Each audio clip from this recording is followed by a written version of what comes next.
c'est une histoire de nos peurs. Quand on parle des théories du complot, on s'auto-intoxique énormément. Si on faisait plus d'histoire, on éviterait beaucoup d'âneries. Ceux qui soutiennent ces idées-là sont pas du tout des farfelus, des gens qui comprennent rien à rien, pas du tout. Le secret fait peur aux autorités, mais attire les nouveaux membres. Et c'est le point de départ d'un mécanisme de dénonciation qui marche toujours très bien aujourd'hui.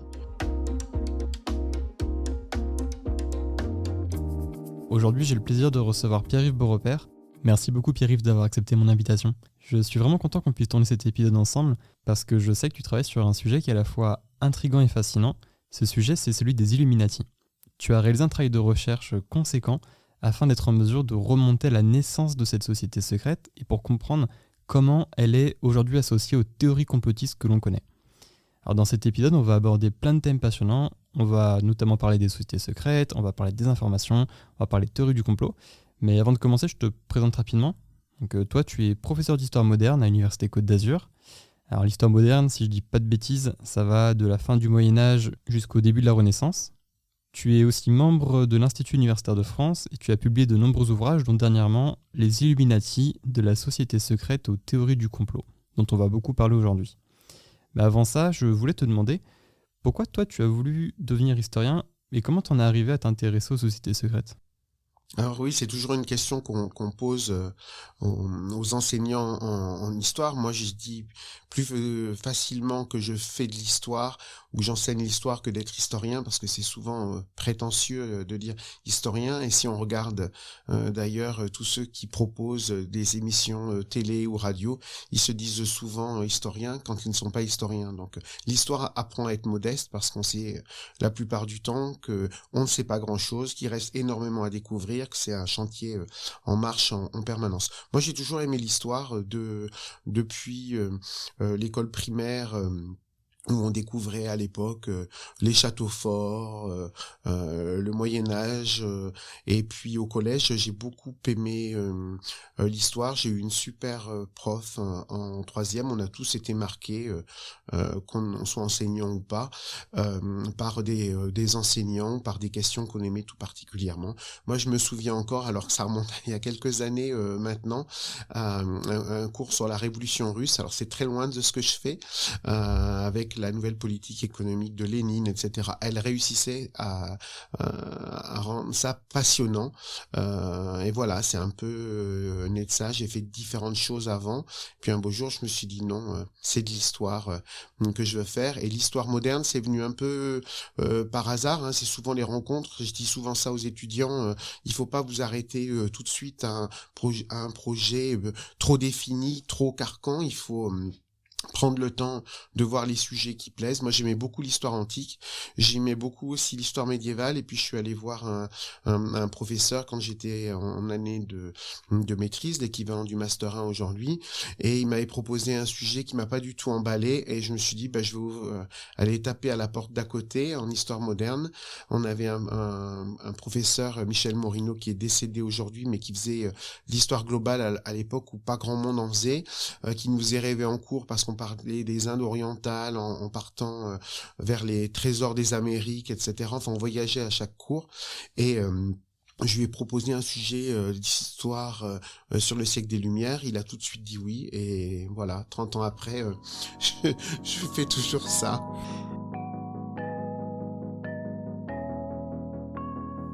Donc tu t'es d'abord intéressé à l'époque moderne, puis au siècle des Lumières. Et à partir de là, comment tu en es venu à t'intéresser spécifiquement aux sociétés secrètes ?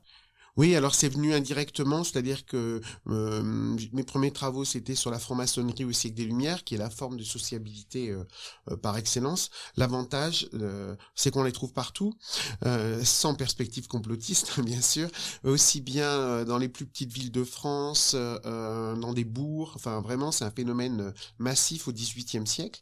Il y a des dizaines de milliers de membres, des centaines de loges, voilà, donc ça interpelle vraiment. La franc-maçonnerie n'est pas une société société secrète, c'est une société discrète, à secret, les secrets de l'initiation partagés. Mais comme ensuite, moi, ce qui m'intéressait, c'était de changer d'échelle, de passer à l'histoire de l'Europe, ou dans une dimension mondiale, puisqu'il y a même des loges dans les espaces coloniaux, soit en Amérique ou dans les Indes, de proche en proche, je me suis rendu compte qu'il existait aussi des sociétés secrètes qui étaient véritablement des sociétés secrètes, qui parfois avaient des relations complexes, pas très éclaircies avec la franc-maçonnerie, et que on disait beaucoup de bêtises là-dessus, et que le rôle de l'historien, le coup, comme Lyautey disait, le rôle social de l'officier, je pense qu'il y a aussi un rôle social de l'historien. C'est surtout aujourd'hui où les théories du complot, la vision conspirationniste du monde, l'existence c'est ancienne, mais aujourd'hui c'est très très prégnant. On a un rôle à jouer là-dedans, et si on hésite parfois sur le rôle de l'histoire, si on faisait plus d'histoire, on éviterait beaucoup d'âneries, et d'un point de vue social et politique en interne, et puis sur le plan des relations internationales, du rapport avec l'autre, etc. Donc je pensais que ouvrir le dossier des sociétés secrètes au XVIIIe siècle, qui sont à l'origine de ce qu'on connaît aujourd'hui en termes d'interprétation complotiste ou conspirationniste, c'était compliqué, mais il fallait le faire.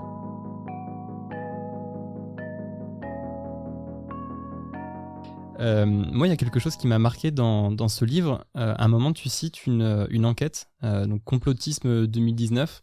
Et donc, c'est une enquête qui est réalisée pour la fondation Jean Jaurès et Conspiracy Watch, si je dis pas de bêtises. Et cette enquête, elle nous dit que 27% des sondés, donc plus d'un quart, sont d'accord avec la proposition selon laquelle les Illuminati seraient une société secrète qui cherche à manipuler la population. Comment toi tu expliquerais la tendance qu'ont les gens à souscrire aux théories complotistes, donc à souscrire à la théorie complotiste des Illuminati, mais plus généralement à souscrire aux autres théories du complot qui existent?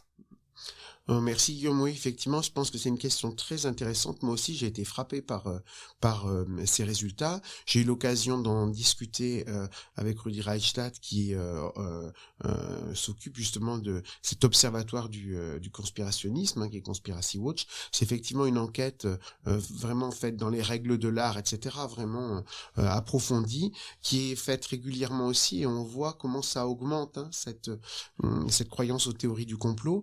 Et juste pour faire le lien avec, non seulement avec le livre, mais avec la recherche que j'ai faite, et puis ta question. Moi, quand j'étais adolescent, j'en avais jamais entendu parler, ni de la société historique, les Illuminati, ni des Illuminati, ni des complots. C'était des sujets, pourtant l'actualité, c'était la fin de la toute fin de la guerre froide, etc. Pouvait s'y prêter. Il n'y avait absolument aucune audience des théories complotistes. Je parle même pas des reptiliens ou des platistes d'aujourd'hui, mais je parle même de manière générale, rien du tout. Et effectivement, aujourd'hui, c'est omniprésent. Il n'y a pas un domaine qui soit pas concerné. Les sciences, puisque on est dans le cadre ici de la médiation scientifique, et puis c'est omniprésent. On l'a vu aussi bien dans le contexte sanitaire récent que aussi dès qu'il y a une décision politique, un conflit sur la scène internationale, etc. Donc je pense que ça interpelle parce que c'est une réalité. On peut dire fake news, etc. La réalité est là, c'est que c'est la clé d'interprétation pour une partie croissante de la population, soit qui accepte tout, soit qui accepte de manière sélective tel type d'explication. Donc, moi, je pense que expliquer le succès de ces théories-là, c'est d'abord essayer de comprendre le mécanisme, pour savoir effectivement si c'est un succès ponctuel puis ça va retomber, est-ce que c'est quelque chose de structurant pour les générations à venir et les nôtres. Moi, j'ai tendance à penser que c'est devenu structurant parce que c'est une clé d'interprétation de la complexité du monde. On a un monde très complexe où tout interagit instantanément. Je parlais du virus, on l'a vu concrètement, mais c'est vrai dans n'importe quel domaine. Aujourd'hui, une décision prise à un endroit qu'on appelle ça effet domino, papillon, comme on veut, mais prise dans un domaine donc très éloigné du nôtre, apparemment, ou dans un espace très différent, va avoir des répercussions quasi immédiates ou à quelques semaines ou même heures de distance par rapport à nous. Et donc, comme on est perdu sous le déluge d'informations dont on n'a pas le temps de vérifier la crédibilité, etc. Parfois c'est juste erroné, mais parfois c'est volontairement erroné, destiné à leurrer, tromper, etc. Face à ce déluge, on se noie en fait. Et donc, on va vous dire, les experts vous dire, oulala, c'est très très compliqué, il faut prendre ces éléments-là, là, etc. Ils vont utiliser des termes techniques incompréhensibles, ce qui fait que vous zappez. Je dis vous, je zappe. Et on passe à autre chose. Alors que la force de l'explication par le complotiste, par la conspiration, c'est que c'est d'abord un récit. C'est d'abord un récit qui va vous dire, mais c'est très simple, c'est sous vos yeux, c'est sous nos yeux, mais on n'ouvre pas les yeux. Moi, je vais vous ouvrir les yeux. Et je vais vous expliquer que quand on vous dit que les causes sont complexes, elles sont très simples. C'est que vous avez des gens qui tirent les ficelles, que vous avez des gens qui ont des intérêts secrets masqués et qui, eux, ont un plan très détaillé, très élaboré, qu'ils mettent en œuvre. Et quels que soient les rouages qui se grippent, etc., ils ont toujours des solutions de rechange, des plans B pour poursuivre. Ça peut être leur conquête du monde, leur destruction de telle ou telle chose. Enfin, on peut être dans tous les domaines possibles. Cette clé de lecture là par la volonté secrète de certains de tirer les ficelles ou de leurrer le commun des mortels sur ce qui se passe, ça marche très bien parce que c'est simple. Ça a la force de la simplicité. Ça peut être rassurant pour les gens d'avoir une explication simple à donner pour comprendre un monde qui est extrêmement complexe. Et paradoxalement, c'est pas forcément aussi rassurant parce que de se dire qu'un groupe secret cherche à manipuler le monde et est dépositaire d'un savoir inaudible pour autrui, ça peut aussi être anxiogène. Donc il y a en fait un vrai paradoxe sur le fait que ces théories peuvent être rassurantes ou non. Oui, je suis tout à fait d'accord. En fait, pour moi, les théories de la conspiration, de manière générale, le complotisme ambiant, c'est une histoire de nos peurs. C'est une histoire de nos peurs d'aujourd'hui, celle d'hier, rétrospective, y compris celle qu'on a enfouie dans notre mémoire collective et puis qu'on ressort de temps en temps. Il y avait la grande peur du début de la Révolution, ça s'appelait comme ça, la grande peur. Il y a eu la peste du XIVe siècle et on voit que cette figure de la peste, on l'a ressortie dès qu'on a des crises, enfin des pandémies, des crises sanitaires. Donc c'est l'histoire de nos peurs présentes, passées et à venir. Parce qu'on est dans un monde anxiogène qui, en permanence, nourrit, ça a été la peur de l'an 2000, avec le bug de l'an 2000 qui s'est pas produit. Ça peut être, on a toujours ça. En venant en studio, j'ai vu un affichage. Faut-il avoir peur du, entre parenthèses, grand séisme? Voilà. Donc aujourd'hui, et il y avait une conférence sûrement savante à l'appui. Mais le titre, c'était Faut-il avoir peur de? Voilà. Donc en fait, on va d'une peur à l'autre, et je pense que ça va tout à fait dans le rythme, dans le flow que j'évoquais tout à l'heure de médiatique et puis d'informations et de désinformations qui nous submergent. Donc, comme on se dit qu'on n'a pas les clés d'interprétation de tout ça, on a peur. Et donc, effectivement, on cherche à se rassurer sur ce type d'explication qui donne du sens. Le sens est caché, mais si je vous le révèle, eh bien, du coup, je vais vous être rassuré. Tout ce qui peut paraître être désordonné, chaotique, fait sens. Et en même temps, ça alimente à nouveau ma peur en me disant, donc il y a bien des gens qui secrètement sont en train, de mener le monde à sa perte, ou en tout cas dans la direction qu'il veut lui faire prendre.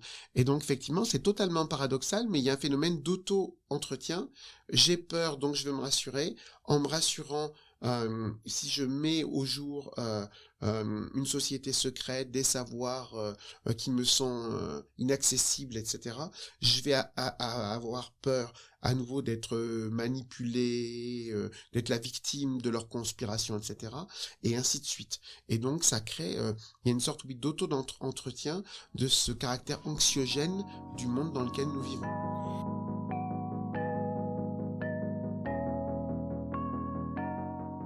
Oui, et d'autant plus aujourd'hui à l'ère d'Internet, où les informations circulent très vite, et de fait, où les fausses informations se répandent très vite aussi.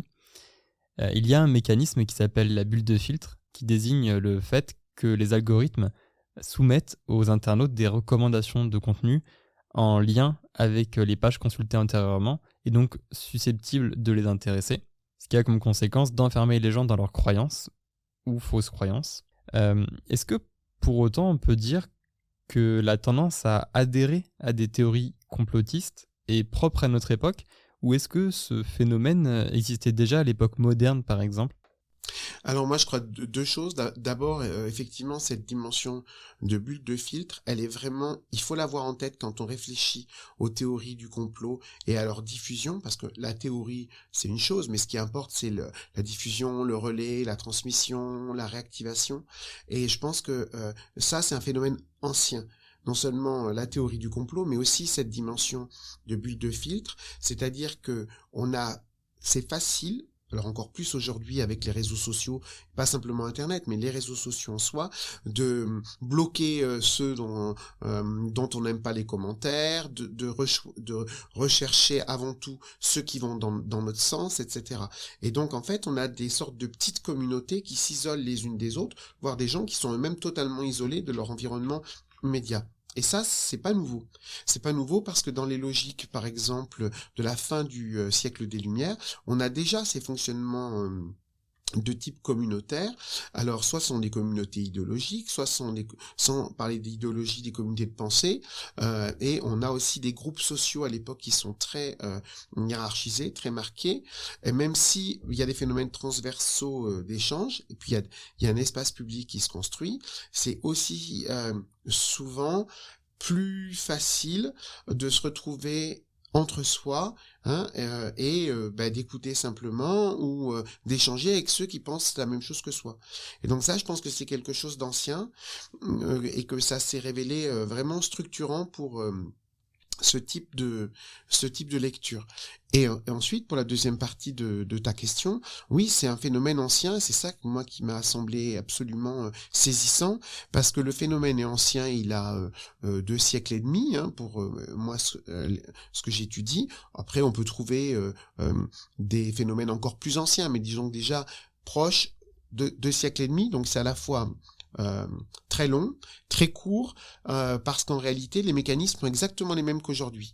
La seule chose, c'est que ça va plus vite. C'est-à-dire qu'à l'époque, ça prend quelques jours à l'échelle, par exemple, du royaume comme la France, quelques semaines à l'échelle de l'Europe ou de l'Atlantique, mais pas plus, hein, quelques semaines, alors qu'aujourd'hui, ça va être quelques heures. Même si on prend en compte phénomène de décalage horaire, etc., de part et d'autre de l'Atlantique, ça peut être instantanément, ou en tout cas quelques heures. Mais le mécanisme sont exactement les mêmes, un mélange de faits avérés, de faits probables mais pas sûrs, de faits totalement erronés, d'interprétations qui mélangent tout ça et qui saturent en fait l'espace donc de communication, de récits, puisque je parlais de narratif tout à l'heure, de récits qui sont soit totalement délirants, de récits qui sont un peu moins délirants, enfin toutes sortes de non seulement d'informations et de désinformations, mais de lectures qui sont proposées, qui fait qu'en saturant au sens chimique du terme l'espace en question, on sait plus où donner de la tête.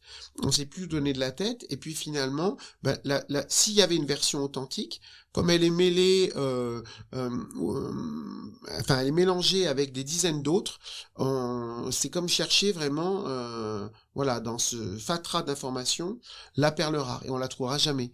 Et donc, il y a un phénomène de brouillage, y compris de nos capacités à décrypter le vrai du faux.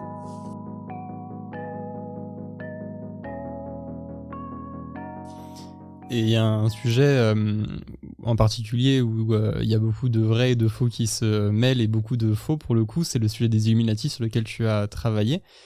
Tout le monde connaît aujourd'hui les Illuminati, tout le monde a en tête le symbole de la pyramide avec l'œil ouvert au milieu, qui d'ailleurs n'est pas vraiment le symbole de la société secrète à l'origine du mythe, peut-être tu nous en parleras. Toi, du coup, tu as réalisé ce gros travail pour remonter aux racines du mythe et à la société secrète, donc les racines à partir desquelles la théorie du complot s'est déployée. Du coup, moi, la question que j'ai envie de te poser, c'est est-ce qu'il y a vraiment une société secrète qui a existé à l'origine des Illuminati ? Alors effectivement, ce qui est intéressant du point de vue de la démarche pour répondre à ta question, c'est que moi j'ai essayé de faire ce qu'on appelle une histoire à parts égales entre le mythe, donc les Illuminati, et puis la société secrète qui a vraiment existé et qui a donné naissance au mythe. On a vraiment inventé, forgé ça de toutes pièces parce que cette société qui a existé entre 1776 et 1785, et puis les dernières tombées, c'est les années qui suivent, donc 10 ans, elle est totalement différente. Elle a un projet éducatif, caractéristique des Lumières radicales. Elle veut certes se débarrasser de l'emprise catholique sur l'éducation, mais c'est normal, on est en Bavière au XVIIIe siècle, les jésuites viennent d'être supprimés, donc elle fait sens dans son époque, mais elle a aucun rapport avec ce qu'on a pu imaginer derrière à propos des Illuminati. Mais et c'est pour ça qu'on est très proche de ce que je disais tout à l'heure, d'aujourd'hui avec les médias, les réseaux sociaux, etc. L'un des deux figures de la dénonciation donc de cette société secrète des Illuminati, celle qui a vraiment existé, il invente le mot Illuminati. Donc il s'appelle John Robinson, c'est un Écossais, hein, c'est un savant, donc c'est pas du tout quelqu'un qui serait un marginal dans la sphère médiatique de l'époque, il est tout à fait respecté, et il invente le mot Illuminati, et il dit j'en ai les preuves, hein, son livre s'appelle Proofs of a Conspiracy, preuves d'une conspiration portée par les Illuminati. Et là, jackpot, hein, au propre comme au figuré, ces livres et ceux qui les imitent font un tabac, sont de best-sellers, mais dans la sphère politique, on s'en empare immédiatement pour dire, voilà, il y a une menace, hein, et bien évidemment, c'est très facile ensuite de taxer tous vos ennemis politiques ou tous les mouvements, donc puisqu'on est en période révolutionnaire, d'agitation, de dire, voyez, eux, ce sont des Illuminati, ou alors ils sont manipulés par les Illuminati. Vous n'avez pas besoin, malgré ce que vous dites, d'en apporter la preuve. Il suffit de faire sonner la petite musique complotiste. Il en restera toujours quelque chose. Et vous devenez automatiquement suspect.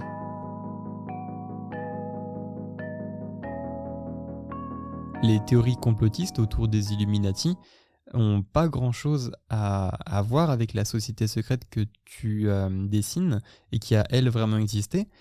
Du coup, je me demande comment est-ce qu'il est né, ce mythe ? D'où est-ce qu'il vient ? Je me suis rendu compte qu'effectivement, en 1798, donc 2 ans avant l'élection américaine, c'est là que naît 1797 et 98, que naît de part et d'autre de l'Atlantique, mais surtout entre la France et les îles britanniques, la thèse du complot, la thèse de ce complot Illuminati qui serait responsable de tout en fait. Les révolutions en Europe, l'effondrement de l'ordre traditionnel, social et politique, toute forme de rébellion, de révolte, je vous dis aussi bien en France que dans les îles britanniques, mais de manière générale en Europe, et en quelques semaines, ça franchit l'Atlantique, et on dit aux États-Unis, y compris dans les meilleures universités comme Yale, où un des partisans d'Adams réunit les professeurs, les étudiants pour leur dire, voilà, ils sont là, Thomas Jefferson qui va être le candidat élu, donc comme on dirait aujourd'hui pour Joe Biden, celui qui remporte l'élection, c'est lui qui va vous voler l'élection parce qu'il travaille pour les Illuminati, il est leur agent d'influence en Amérique, et il dit même, l'un de ses prophètes des théories du complot, dire que si les Américains ne réagissent pas, leurs filles deviendront les concubines des Illuminati et leurs fils les dragons de Marat, en référence aux révolutionnaires français. Donc il y a cette dimension-là, et effectivement, moi ce qui m'a frappé, c'est que on l'a inventé de toutes pièces parce que derrière, comme tu le disais à propos des symboles Illuminati, les Illuminatons historiques, ceux qui sont nés en Allemagne dans le dernier quart du XVIIIe siècle, eux, n'ont pas ce type de symbole. Ils ont une chouette, la chouette de Minerve, parce que c'est celle de la science, etc. Ils n'ont ni la pyramide inachevée, ni l'œil censé être l'œil des Illuminati, mais qui effectivement peut être l'œil d'Horus dans l'Antiquité, l'œil de la Providence, etc., qu'on peut lire de toutes sortes de façons. Et donc, comme ils n'ont pas de symbole, alors on a créé tout simplement. Et aujourd'hui, effectivement, dès qu'on voit la pyramide surmontée de l'œil qui voit tout, on se dit, voilà, ils sont bien là, c'est le complot des Illuminati. Oui, et quand on voit tous ces symboles, on a vraiment l'impression que dans le mythe, il y a l'idée que les Illuminati seraient partout et seraient très puissants. Est-ce que si on en revient à la société secrète qui, elle, a vraiment existé et a donné lieu au mythe des Illuminati, est-ce que cette société secrète, c'est un projet qui, à son époque, a fonctionné ? Est-ce que c'est un projet qui a eu du succès ? Alors effectivement, au départ, c'est le projet d'un homme qui s'appelle Johann Adam Weishaupt, qui est un Bavarois. Au départ, son projet, c'est un projet éducatif, c'est un projet pédagogique. Et ça marche pas du tout. Au départ, il sait même pas comment l'appeler, pour montrer que c'était au départ tout petit. Il a pensé à l'ordre des abeilles, école, alors c'était pas très sexy, école donc secrète de sagesse pour l'humanité, c'est un peu long, et puis un beau jour on a décidé par référence aux lumières, à l'illumination, mais pas à l'illumination mystique, Et il est rejoint par un de ses lieutenants ensuite qui s'appelle Knigge, qui lui est franc-maçon. Et lui va comprendre qu'en réalité, on peut proposer aux francs-maçons, qui sont des milliers, et qui sont alors des jeunes, des vieux, des étudiants, des gens qui ont une position vraiment assurée dans l'ordre social et politique de cette époque-là, y compris des ministres, mais d'autres qui sont de venir, ça peut être aussi des négociants, enfin il y a des gens qui sont vraiment d'horizons très variés, puisqu'il y a beaucoup de membres, comme je disais, mais qui sont en crise à ce moment-là en Allemagne, parce qu'il y a une sorte de crise de développement. La maçonnerie s'est développée tellement vite que eh bien on n'a pas eu le temps d'assurer les fondations.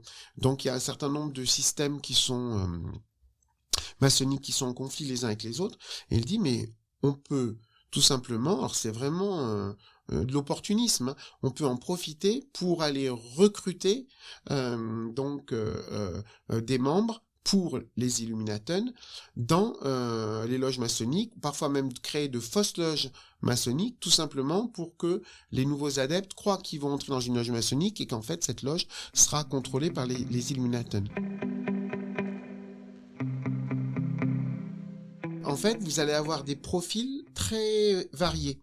De ceux qu'on va choisir parce que ils ont un effet d'entraînement, si eux de publicitaires, si tel membre entre, il est susceptible de faire entrer à nouveau d'autres membres avec lui, des proches, des amis, des parents, s'ils sont des étudiants, des camarades d'études, etc.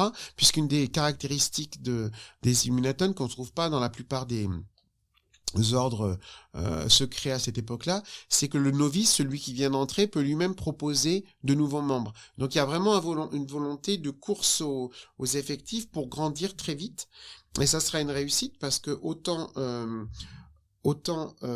il y a peu de membres à l'origine autour de Weishaupt, dès que Knigge arrive, on passe à plusieurs centaines et on sera entre 2000 et 3000, j'essaye de les identifier dans le travail, et donc voilà, il y a vraiment, ça répond à une attente de cette époque-là, qui au départ est une attente donc éducative dans l'orbite des Lumières, et qui à la fin prend un discours quand même plus radical.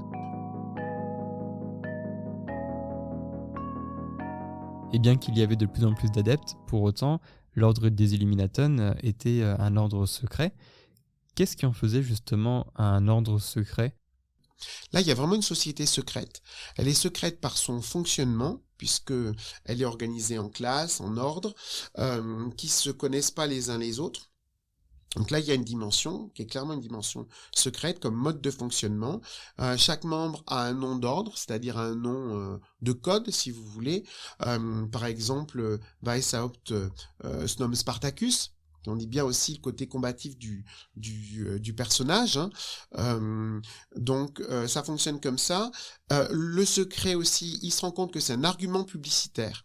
Le secret fait peur aux autorités, mais attire les nouveaux membres. On va vous dire que vous allez devenir, pas encore les rois du monde, mais ceux qui connaissent la nature secrète du gouvernement des hommes. Hein. Weishaupt écrit un livre là-dessus, sur Pythagore, et puis, parce que c'était une organisation...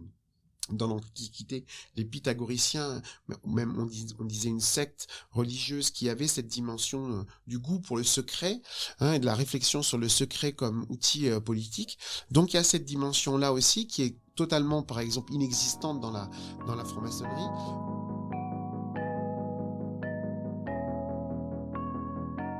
Et justement, est-ce que tu peux nous raconter la manière dont les autorités publiques de l'époque ont connu les agissements ou les buts de cette société secrète et comment elle a pris fin.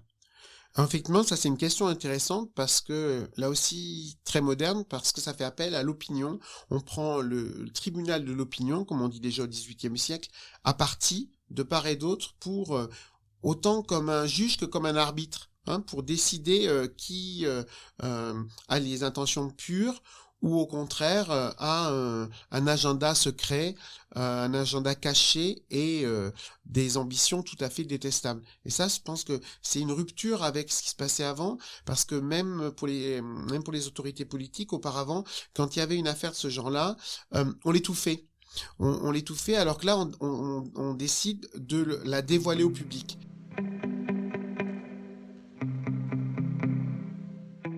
Et ils décident donc de les prendre à leurs propres mots, comme je disais, en révélant le secret. Donc il y a des descentes de police qui sont organisées, mais tous les papiers qu'on retrouve, on les publie. On fait des sortes de procès publics des Illuminaten, on publie les listes, qui en fait partie, avec leur nom d'ordre, etc. Et l'étiquette membre des Illuminaten, on ne dit pas encore Illuminati à ce moment-là, va les poursuivre parfois pendant des décennies.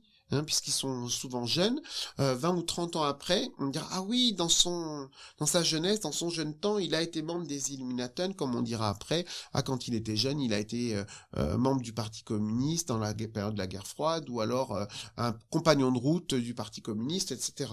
Donc ça, c'est quelque chose de très très présent, et ça marche. Cette façon de combattre le secret en le dévoilant, en révélant les noms, en jetant en pâture à l'opinion le nom de ceux qui en font partie, ou de ceux dont on n'est pas sûr, mais c'est pas grave, on n'est pas une approximation près, on balance les noms et puis on verra bien ce qui en sort. Ça joue énormément, et c'est le point de départ d'un mécanisme de dénonciation qui marche toujours très bien aujourd'hui, et que vous pouvez, comme le mécano de tout à l'heure, vous pouvez lui ajouter des pièces, hein, le reconfigurer autrement. Quand vos ennemis, c'est plus les catholiques ou c'est les protestants, ça sera les juifs, ça sera ceux qui auront des idées politiques différentes des vôtres, etc. Donc on a bâti une sorte de squelette, hein, ou de matrice moi je dis de matrice du complotisme contemporain. On n'a plus qu'ensuite à la reprogrammer au fur et à mesure, et on le fait en disant, voilà, ils sont secrets, donc la façon de les combattre, c'est de révéler leurs secrets. D'accord, donc c'est donc en dévoilant ouvertement les activités des Illuminaten que l'ordre secret a cessé justement d'être secret. Et donc les personnes qui avaient rejoint cet ordre secret se sont vues ouvertement exposées aux autres. Et ces personnes justement, qui étaient-elles ?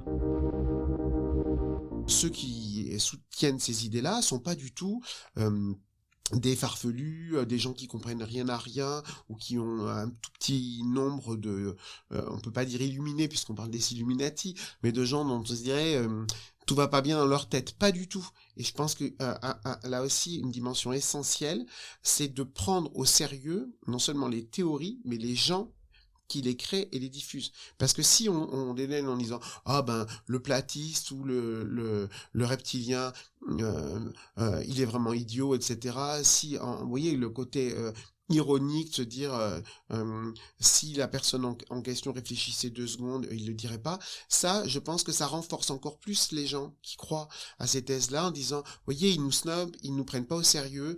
Et ben c'est qu'en fait, soit ils ont soit ils sont liés au complot, soit de toute façon, on n'a plus rien à discuter avec eux, à écouter. Non, il faut dialoguer, il faut discuter. C'est pas simple parce que souvent quand on est arc-bouté dans ces thèses-là, on n'est pas prêt à les abandonner. Mais il faut essayer justement de déconstruire, de montrer. Et ça, il y a tout un rôle pédagogique. Et là, on retrouve le rôle de l'enseignant à faire dès le collège jusque parmi nos concitoyens.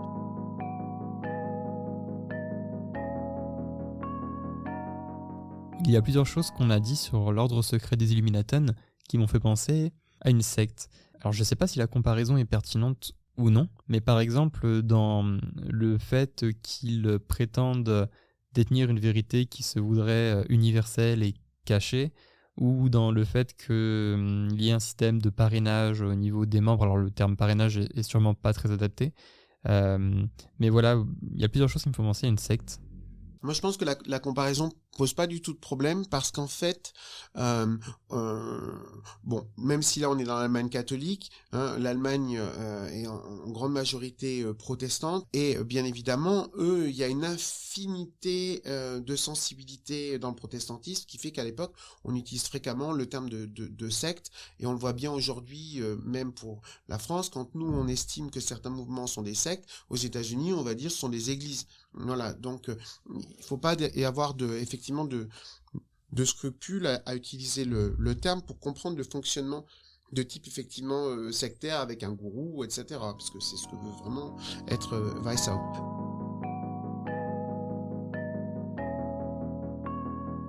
Et justement, dans les sectes, on retrouve souvent un fonctionnement similaire avec des classes, des grades. Est-ce qu'il y avait aussi cette mécanique-là chez les Illuminaten ? Est-ce que tu peux nous parler de ce qu'on apprenait aux élèves ? Donc au départ, effectivement, c'est conçu, il appelle ça une pépinière. La première classe, c'est la pépinière. On va apprendre là aux novices, donc en fait, on utilise le terme que les jésuites utilisent, c'est révélateur là aussi des ambiguïtés. On va le former en lui proposant un certain nombre de lectures. Alors pas du tout les ouvrages des Lumières radicales au départ parce qu'il faut pas effrayer les nouveaux membres, mais comment se cultiver, lire, s'intéresser au débat autour de la pédagogie, revisiter les cultes à mystère antique. Et donc il y a une fascination pour l'Antiquité, mais justement pour la religion antique, une religion donc païenne, mais avec des mystères au sens des pas des mystères chrétiens là, mais des mystères qui donneraient accès à des clés de lecture, à des savoirs secrets dont on parlait tout à l'heure, le mystère d'Éleusis pour la cité d'Athènes, etc. Donc ça, c'est ce qu'on fait dans la première classe. Dans la deuxième classe, alors là, on voit le côté entrisme et manipulateur, c'est Knigge qui est à l'origine, pas Weishaupt. On va l'appeler franc-maçonnerie, alors que c'est pas la franc-maçonnerie. Donc c'est vraiment un faux nez pour aspirer la substance de la franc-maçonnerie. Et la structure de la deuxième classe, elle reprend vraiment celle de la franc-maçonnerie avec les 3 premiers grades, puisque tu posais la question des grades, apprenti, compagnon, maître, et puis ensuite les grades écossais, c'est-à-dire les hauts grades, les grades supérieurs. Et donc finalement, un franc-maçon peut très bien arriver dans une pseudo-loge maçonnique contrôlée par les Illuminaten en pensant que il vient juste de rejoindre une loge maçonnique dynamique avec des hauts grades. On va lui dire tu auras tel haut grade, etc., etc.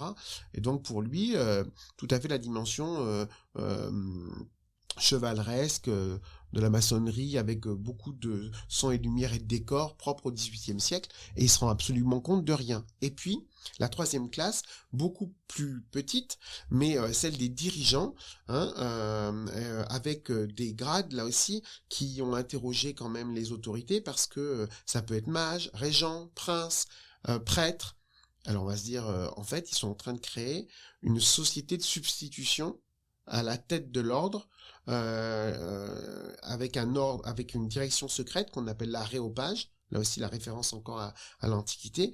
Et cet aréopage secret, et puis cette troisième classe, elle gouverne non seulement tout l'ordre, mais elle peut, elle, avoir accès aux méthodes que propose Weishaupt pour gouverner les hommes. Donc en fait, une sorte d'école, pour le coup, secrète, de gouvernement des hommes, de la société, etc.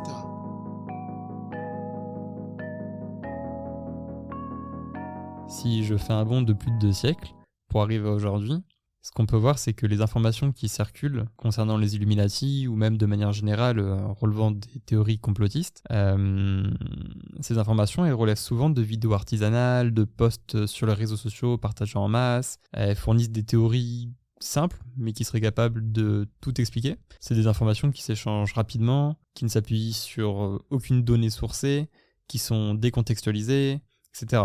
C'est une manière de procéder qui est complètement contraire à la méthode scientifique, qui, elle, prend beaucoup de temps. Est-ce que tu peux nous parler de la démarche scientifique, justement, que tu as utilisée en tant qu'historien pour investiguer le sujet des Illuminati et pour pouvoir tirer le vrai du faux et identifier ce qui appartient au mythe et à la réalité? Oui, je pense que c'était ça la difficulté. C'est ça la difficulté et l'enjeu, parce on peut choisir un sujet beaucoup plus neutre. On peut choisir au siècle des Lumières.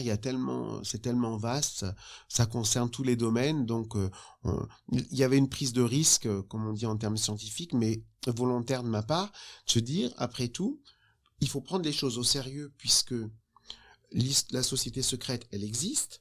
Le mythe, il existe. Et puis ensuite, peu importe que ce qui est dedans soit vrai ou soit faux, à un moment donné, il n'y a plus de différence entre vrai et faux, puisque lorsque le mythe a une capacité d'expliquer tout, ou de s'auto-entretenir et puis de se développer, ça veut dire qu'il existe. Voilà. Donc, il faut prendre comme tel. Donc, moi, j'ai pris aussi bien les archives de l'ordre historique, que je pouvais retrouver alors en Allemagne, aux États-Unis, parce qu'ils ont eu des correspondants un peu partout. Il y a une internationale complotiste, mais il y a une internationale aussi de ceux qui dénoncent le complot, exactement ce que tu évoquais aujourd'hui avec les réseaux sociaux, les posts, etc. Puis les podcasts, les communautés ouvertes ou fermées qui se créent et s'organisent autour de ça. Donc ils fonctionnent exactement de la même façon. Moi, ils correspondaient, alors même catholiques, protestants, etc., ça joue plus là. Ils correspondaient à travers l'Europe et puis de part et d'autre de l'Atlantique en permanence. Donc ils produisent des documents. Donc je me suis intéressé à la fois aux documents historiques de l'ordre, y compris ceux qui avaient été saisis par la police, mais aussi à la façon dont ceux qui les dénoncent produisent eux-mêmes des documents, de l'information, des traces en fait. L'historien, il remonte les traces, il y a un travail d'enquête. Parfois, je ne sais pas si certains documents, où j'ai des doutes sur la véracité de certains documents, la véracité matérielle. Donc, en fait, quand c'est des copies de copies, etc. Donc, j'en ai produit un certain nombre, j'en ai transcrit un certain nombre, comme ça, le lecteur, il peut aussi se faire son opinion. Je lui donne les clés qui me semblent importantes, mais parfois, c'est important de dire aussi, je ne sais pas. Je ne sais pas, je ne suis pas sûr, j'ai des doutes, voilà. Donc, j'ai procédé comme ça, aussi bien pour les sources authentiques, que aussi pour les productions de ceux qui soit étaient des adeptes de l'ordre, soit qui étaient et qui en faisaient l'apologie, soit au contraire de ceux qui en étaient détracteurs. Parce qu'en fait, ce sont des matériaux. Alors, ils n'ont pas le même statut, mais ce sont des matériaux sur lesquels on peut travailler.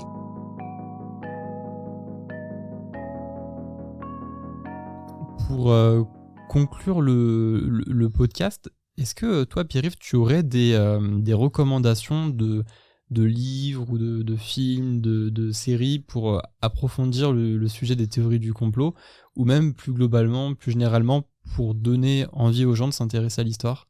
Je pense que avec les outils justement modernes de communication autour de l'histoire, puisqu'il y a un vrai goût pour l'histoire, tout particulièrement en France, mais pas seulement, on le voit bien.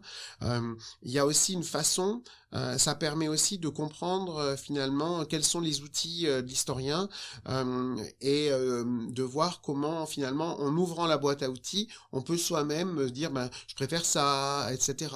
Et ensuite voir un certain nombre de productions. Donc je pense, puisqu'on est en train de faire un podcast là, il y a des podcasts absolument géniaux en histoire, dont un moi qui m'a quand même totalement bluffé, qui s'appelle Quoi de neuf en histoire, qui existe depuis 2 ans, parce que son créateur, Hassan Moubarak, dit, il le dit plus dans la 2e saison, mais il le disait dans la première, il disait « Je suis docteur, mais pas en histoire, et je vais inviter donc les historiens et les historiennes, les écrivains et les écrivaines qui font de l'histoire pour parler de leur dernier livre. Ça part de tous les domaines, c'est très accessible, il y a de l'humour, de la bienveillance, etc.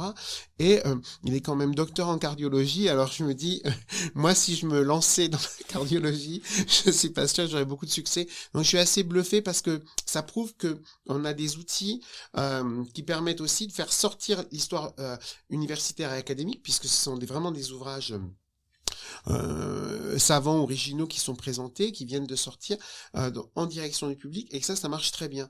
Et de la même façon, le cours de l'histoire de Xavier Mauduit, qui bat tous les records d'audience sur France Culture, c'est très accessible, comme ce que fait aussi Mauduit à la télé, etc. Et ça prouve que voilà, le cours de l'histoire, c'est pas simplement un cours d'histoire, ça peut être autre chose. C'est ce qu'on vit aujourd'hui, c'est l'histoire de demain, et c'est l'histoire en train de s'écrire tous. Donc on est tous objets et sujets d'histoire.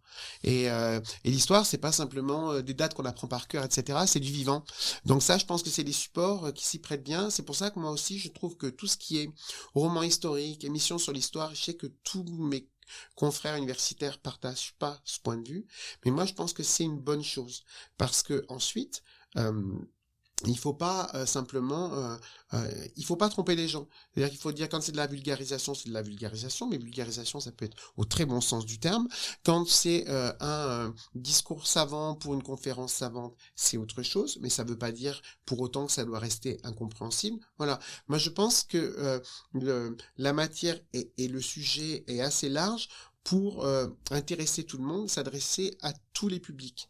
Et aussi, si parfois certains journalistes ou certains auteurs qui ont y compris leurs idées politiques bien arrêtées ou leurs agendas politiques bien tracés sont plus audibles que nous, c'est aussi parce que pendant longtemps, on a abandonné aussi le terrain de la transmission, de la médiation scientifique que tu évoquais tout à l'heure, et donc c'est à nous de nous remettre en cause et de le faire. Et je trouve que un historien qui est un grand savant comme Patrick Boucheron, qui est professeur au Collège de France, l'a très bien compris, parce que quand il a publié, donc il a édité l'Histoire mondiale de la France, à laquelle moi j'ai participé, ça a été un très grand succès de librairie parce que ça s'adressait vraiment à tout le monde, et quand il fait ses émissions donc aussi bien sur faire l'histoire que quand l'histoire fait date, il ne reste pas dans son domaine de spécialité, il s'ouvre aux autres, et il a une façon aussi de raconter l'histoire ou d'inviter un certain nombre d'intervenants à raconter l'histoire à partir d'objets, de dates, mais de manière à incarner.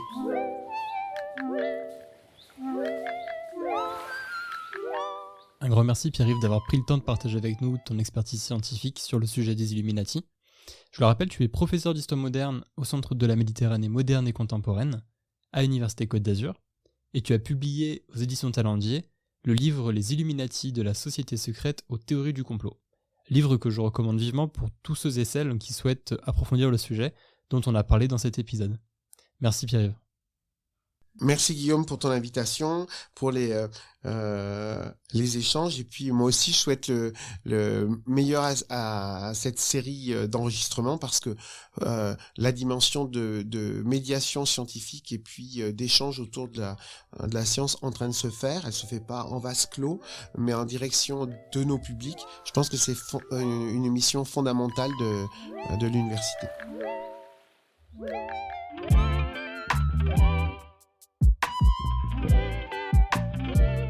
Intervalle, c'est fini pour aujourd'hui. Merci d'être resté jusqu'au bout. On se retrouve très bientôt pour un nouvel épisode où un chercheur ou une chercheuse d'Université Côte d'Azur viendra partager avec nous son expertise scientifique sur son sujet de recherche. Intervalle est un podcast propulsé par le service Sciences et Sociétés d'Université Côte d'Azur.